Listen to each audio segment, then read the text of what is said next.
मेरा नाम रीमा है, लेकिन घर में सब मुझे सोनू कहकर बुलाते हैं। मेरे दोनों बेटे भी अपने पापा के सामने मुझे सोनू ही कहते हैं। उनका कहना है कि मैं बिल्कुल भी उनकी माँ जैसी नहीं लगती, बल्कि किसी दोस्त जैसी लगती हूँ। ये कहानी मेरे बेटों की नहीं, बल्कि मेरे जीवन की है। मैंने इंटर तक पढ़ाई की थी और उसके कुछ ही समय बाद मेरी शादी एक क्लर्क अरुण से कर दी गई। शादी से पहले भी कई लड़के मेरी ओर आकर्षित थे, लेकिन किस्मत ने मुझे अरुण से मिलवाया। हमारी शादी हुई और सच बताऊं, शादी की पहली ही रात अरुण ने मुझे ऐसा एहसास कराया कि मैं अपनी सारी पुरानी यादें भूल गई। 6 साल के भीतर ही मैं 2 बेटों की मां बन चुकी थी। दूसरे बेटे के जन्म के 1 साल बाद ही अरुण का तबादला हो गया और हम छोटे कस्बे से भोपाल आ गए। भोपाल हमारे लिए बिल्कुल नया था। यहाँ अरुण की मुलाकात एक आदमी नरेश से हुई। नरेश ने हमें काफ़ी मदद की। उसने अरुण के लिए मकान दिलवाया और कुछ दिनों तक हमें अपने ही घर में रखा। नरेश की पत्नी मीना और बेटी रुचि से मैं भी पहली बार मिली। मीना उम्र में मुझसे लगभग 10 साल बड़ी थी, लेकिन बेहद खुली सोच वाली और आत्मविश्वासी औरत थी। एक दिन मीना ने मुझसे कहा, सोनू, तुम इतनी सुंदर हो, लेकिन अपने बदन पर ध्यान ही नहीं देती। ढीले ढाले कपड़े पहनती हो, कोई पहचान ही नहीं सकता कि तुम अभी भी कितनी जवान और आकर्षक हो। पहले तो मुझे अच्छा नहीं लगा, पर फिर वो मुझे एक जिम ले जाने लगी। वहाँ एक ट्रेनर विक्रम था। वो हमें कसरत कराता और कभी कभी स्पर्श भी कर देता। मैं चौंक जाती, लेकिन मीना कहती, अरे सोनू, स्पर्श करता है तो करने दो, कभी कभी थोड़ी छूट दे दो, तभी तो मजा आएगा।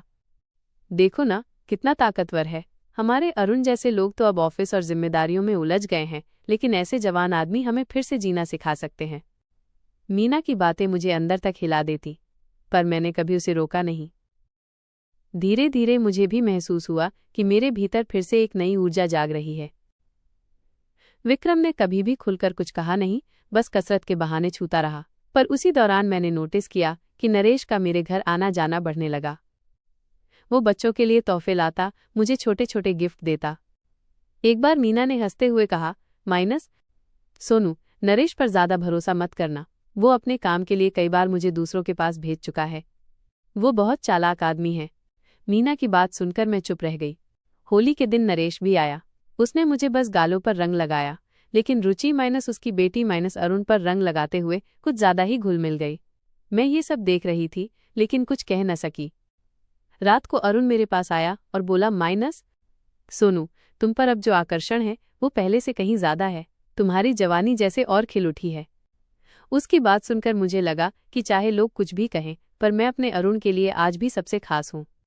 धीरे धीरे जिम जाना बंद हो गया। मैंने घर पर ही कसरत करनी शुरू कर दी।